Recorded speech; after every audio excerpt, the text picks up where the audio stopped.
حاضر ما در روسیه قرار داریم.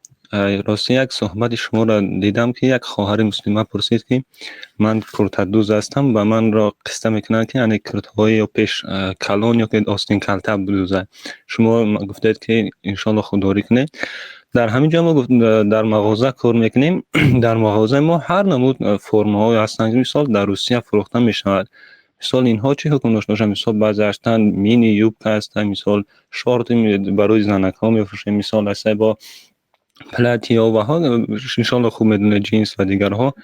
و باز هسته در اینجا مثال دیگر اپارات و دیگر تکنیک هایی که برای هشتوی مرد و دیگر چیزها این مینه برای وای نیو مثال برای همون ها میخرند. مثال باز ایگروشکا یا بازیچه های هستند که برای فرزنداشو در هشتوی مرد یا که در سال نو در همین ادای باطل یعنی چی میکنن تبریک میکنن یا همین یگان چیز داره انشالله چی خیلی است میگفتید. بله، وقتی که علما میگوین که مثلا فروختنی مینی یوبکه هایی که این چیزهای عادتا زنها در کوچه میپوشد ممکن نیست، میگن دلیلش چی؟ دلیلش این که الله تعالی زنهای امر کرده است که بدنهایشان را از مردهای بیگانه پوشونند.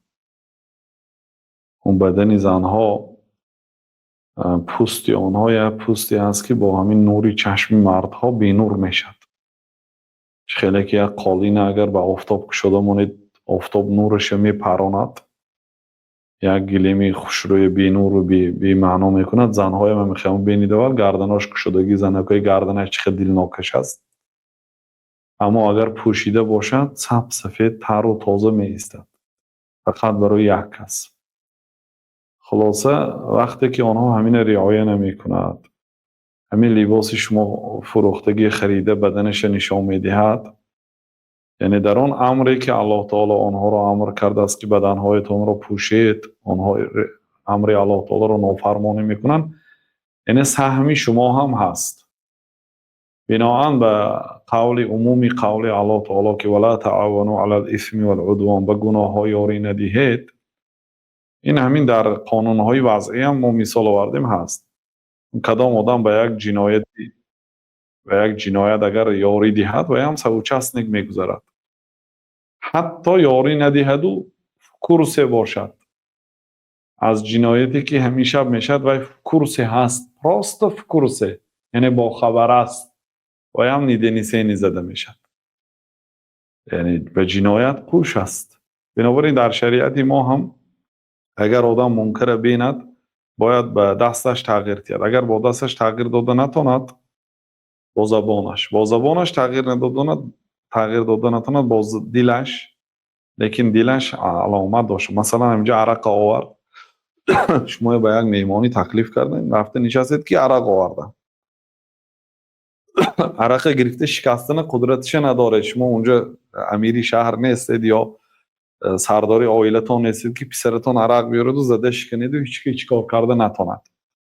همین قدرت داشته نتونه دست قطعی زبان کدی میگوید که برادر عرق حرام است، باید این کارو نکنید در دستورخانه حلال و پاک. گپتون گرفتن نگرفتن باید خسته روید. و اینچونین سیومینش زبان کدی گفته نمیتونید. آوردمون اینجا همه پولدارایی کلان ناشتین، شما امکانیتی زبان کدی گفتن نه میخزید میروید، با دلتون بعد میبینید همین کاریو وایسته میخزید میروید که همین با دلتون بعد دیدنتون یگان نشانه داشته باشد. خیلی نکی با دل گنده دیده همونجا شیشه خورید، باید خسته روید. خلاصه وقتی که گناه هست و به گناهش دستی شما سهمی شما هم هست، گناه به شریک میشه. بنابراین باید وای کارا نکنید. بعضی چیزهایی که مثلا عبارت از صورتی جاندار است باید وای چیزهای خریده نبیایید.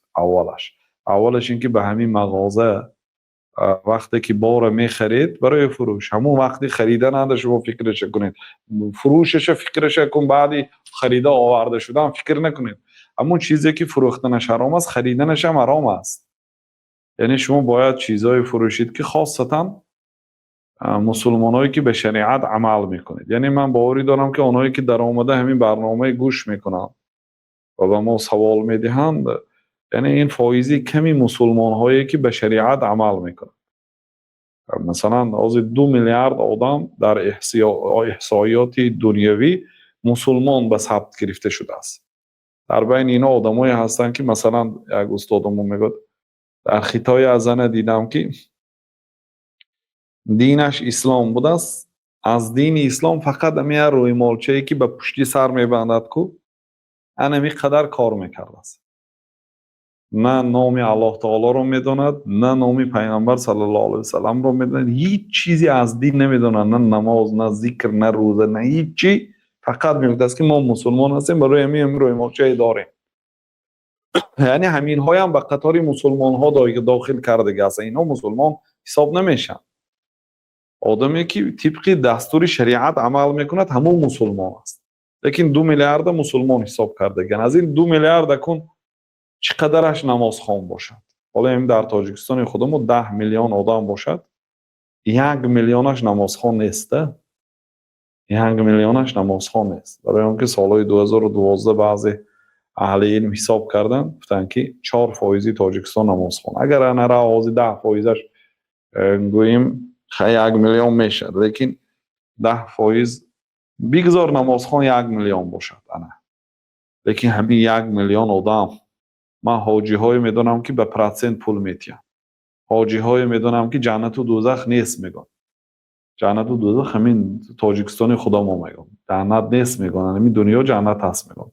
یا اعتقاد دارد که ما وقتی که وفات کردیم با گشته روحمو به یک جان کودک میدارید و باید بار دیگه به دنیا میبیاییم میگن. این اعتقاد کفری هست. یا نمازخوان است فال میرد و هم کافر است.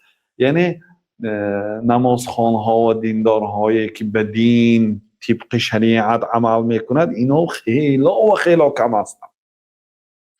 اگر شما از جمله ماها باشید باید همین خیل هر یک معده و کلان اهمیت دید. اولش این که به این مغازه فقط چیزی خرید که شبهناک نباشد، چیزی 100% حلال بیارید و ناترسیده فروخته هم میگیرید. اون چیز رفت و اگر به کاری گناه استفاده بردم چیزی که شما آوردید و اصلا به کاری درست هم استفاده میشد، به کاری نادرست هم.